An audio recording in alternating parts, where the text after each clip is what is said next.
Bonjour à tous, je m'appelle Moulani Rafin, docteur en sciences de gestion et je vais vous parler de ma thèse qui s'intitule L'impact sur la santé de la transition entrepreneuriale des dirigeants de PME en situation de handicap.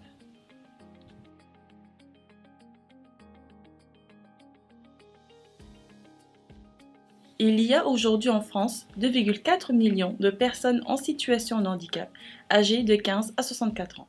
15% d'entre elles en handicap de naissance et 85% ont eu leur handicap au cours de leur vie par maladie, accident ou vieillesse.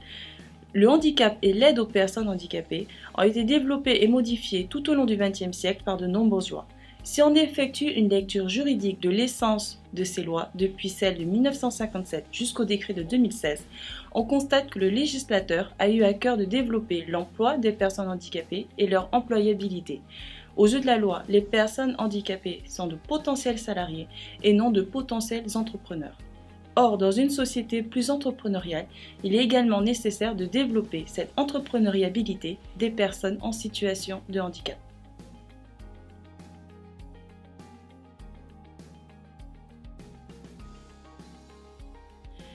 Cette thèse, qui s'inscrit dans la lignée des travaux de l'Observatoire à Maroc, dont la spécialité est l'étude de la santé des chefs d'entreprise, s'intéresse plus particulièrement à l'impact sur la santé de l'entrepreneuriat des personnes handicapées. Pour ce faire, nous avons interrogé 20 personnes en situation de handicap qui sont passées du salariat à l'entrepreneuriat. Notre objectif est de déterminer si cette trajectoire professionnelle a eu des effets positifs pour elles, que nous qualifions de salutogènes, ou si elle a eu des effets négatifs que nous qualifions de pathogènes.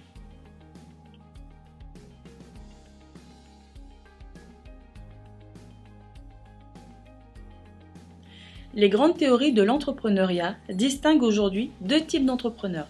Premièrement, nous avons les entrepreneurs de nécessité, qui sont généralement décrits comme le fait d'une personne au chômage ou en difficulté et qui va créer son propre emploi pour contrecarrer sa difficulté à s'insérer sur le marché du travail.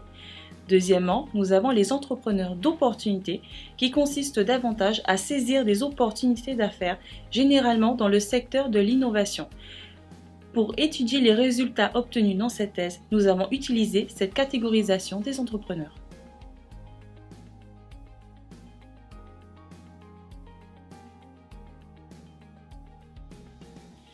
Les résultats de cette recherche témoignent en premier lieu d'une désirabilité sociale des personnes en situation de handicap. En effet, malgré leur forte volonté d'être perçus comme des entrepreneurs non handicapés, il est impossible d'y parvenir en raison de la place centrale occupée par leur handicap, tant dans leur motivation à cette transition entrepreneuriale que dans la vie de l'entrepreneur au sein de son entreprise. Deuxièmement, l'entrepreneuriat se révèle être salutogène pour les personnes en situation de handicap. En effet, que l'entrepreneuriat a été choisi par nécessité ou par opportunité, les entrepreneurs interrogés révèlent ressentir un sentiment de liberté, d'épanouissement, ils se sentent moins fragiles, plus autonomes, plus indépendants, ils ont acquis une meilleure confiance en eux, une meilleure santé et surtout une reconnaissance professionnelle à laquelle ils aspirent.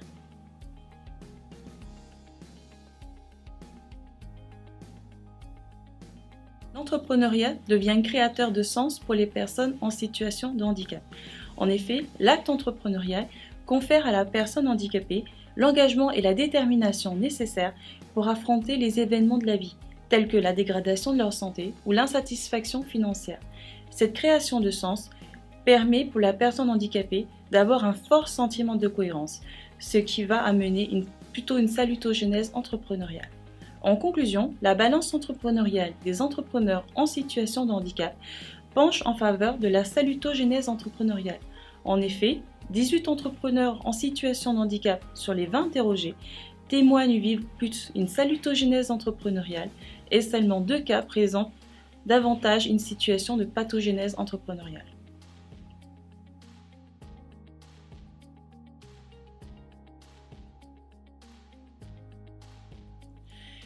Et pour finir, je tenais à remercier un certain nombre de personnes qui ont permis l'aboutissement de cette recherche doctorale.